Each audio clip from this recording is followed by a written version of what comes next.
ত্রাণ মন্ত্রণালয়ের মাননীয় উপদেষ্টা জনাব ফারুকি আজম বীরপ্রভু।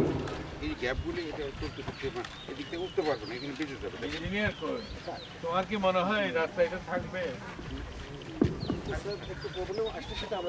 প্রবলেমটা একটু না ঠিক ঠিক বলো। এটা মানুষের কল্যাণের জন্য করা হচ্ছে, মানুষ তো উপকার পাইতেই হবে। রাস্তা বানাই গেলে মানুষ উপকার পাইল না, তাতে লাভটা কি হলো? সরকারের টাকাও গেল, উপকারও পাইল না, তাহলে এটা কি কেমন হয়? এই সাইড প্রোডাকশন কোথায়? হ্যাঁ, এইভাবে ইটগুলি বসার পর এইভাবে একটা প্রোডাকশন তো থাকবে।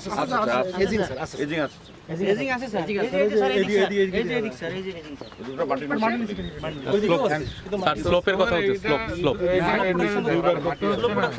এবং দেখো কেন এরকম এমনই কিন্তু হয়ে গেছে। ওটা ঠিকাদারের ওই ইয়ে থেকে করে দেবো স্যার আমরা। হ্যাঁ, এটা তো স্যার সিকিউরিটি ডিপোজিট যেটা ধরা আছে স্যার, ঠিকাদারের কাটা আছে আমাদের দূর থেকে স্যার, সেখান থেকে ওটা আমার প্রশ্ন এটা আগে থেকেই প্রিজিউম করো নাই কেন?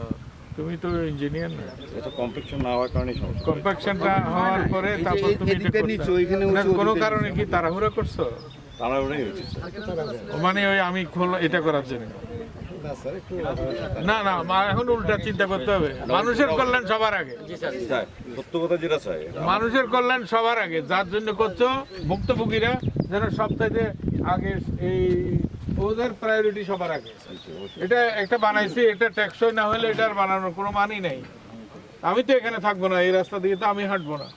তো আমার জন্য যদি তোমরা এইগুলি করো, এখন এটা কি অবস্থা? ভালো হয়নি স্যার, খুব একটা স্যার দেখতে এখন ওইটা তো দেখারই সুযোগ নাই, সব এটা তো রেডি রং করা আছে। কাজগুলো ভালো হচ্ছে না, সেটা আগে থেকে বলছে ভালো করাটাই আর কি স্যার। কাজগুলো ভালো হচ্ছে না স্যার। আপনার আশাকে কেন্দ্র করে স্যার কিছু হয় না, এটা তো আগে থেকে কাজটা হয়। আগে থেকে হ্যাঁ স্যার, কাজ কমপ্লিট দেখে তো স্যার আপনাকে আমি এখান থেকে ফোন দিয়েছি।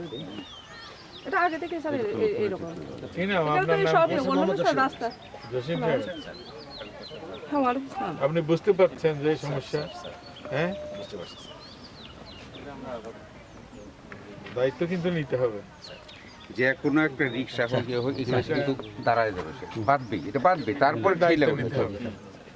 আমি 10 দিন পরে আবার আসবো। আমি ইঞ্জিনিয়ার। এটা আসতে হবে, কারণ মানুষের কল্যাণের জন্য, মানুষের উপকারের জন্য করা। আমি এমনি শুধু বলার জন্য বলছি না, অবশ্যই এটা আপনাদেরও উপলব্ধি করতে হবে। একটা জিনিস আপনি বানাই দিচ্ছেন, সেটা যারা ফলভোগী তারা যদি এটার ফলটা না পায়, এটা যদি কাজে না আসে, তাহলে এটার বানানোর তো অর্থই নেই। এটা আসতে হবে এবং এটা করতে হবে। আমি এমনি বলছি না, করে আমার সাইকেল এটা উদ্বোধন করে আমি যতটুকু আনন্দ পাইলাম, এটা দেখে আমি ততটুকু নিরানন্দ পাইলাম। তো লাভটা কি হলো?